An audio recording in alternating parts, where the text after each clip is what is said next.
Hi everyone, welcome to a brand new episode of Corp. China আর জাপানে কারিগরি শিক্ষার হার 50% থেকে বেশি। কোরিয়াতে সেটা এখন 40% থেকে বেশি। পাশের দেশ মালয়েশিয়াতে it has gone above 20%. ইন্ডিয়াতে is close to 20%. বাংলাদেশে it's only 3%. কর্পোরেটের এই এপিসোডে শুরুতে এই তথ্যগুলো শেয়ার করলাম এই কারণে because in this episode we are going to talk about vocational education and training, যেটা নিয়ে অনেক কম কথা বলা হয় আর তার থেকে অনেক বেশি কম কাজ করা হয়। কেন বলছি? এই মুহূর্তে বাংলাদেশে 25 থেকে 54 বছর বয়সী এইজ গ্রুপের মধ্যে 82% বিভিন্ন কাজে নিয়োজিত আছেন।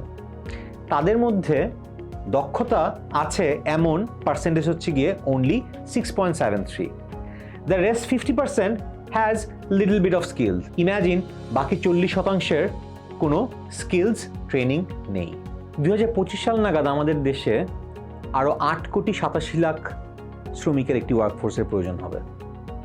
এর মধ্যে 9টি শিল্প খাতে লাগবে 1.66 লাখ দক্ষ শ্রমিকের। নাও ইম্যাজিন এই সুযোগগুলোকে কাজে লাগানোর জন্য এই মুহূর্তে যদি আমরা আমাদের কারিগরি শিক্ষায় আমাদের অংশগ্রহণ না বাড়াই তাহলে এই অপরচুনিটিগুলো আমরা ক্যাপিটালাইজ করতে পারবো না।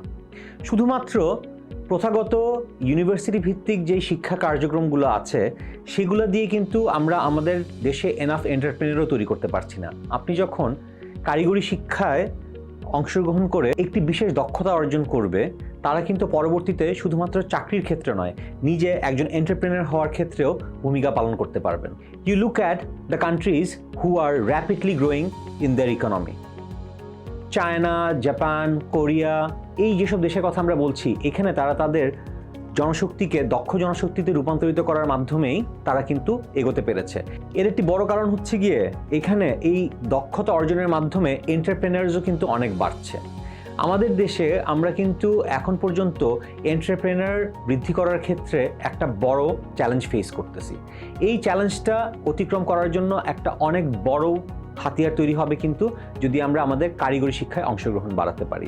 একই সাথে if you consider the amount of expense it requires to get a bachelor's degree from a private university in comparison to a skill that you can acquire from vocational education and training institutes, the difference is huge. So guys, the only thing that remains right now is if we are able to change the mindset that we have.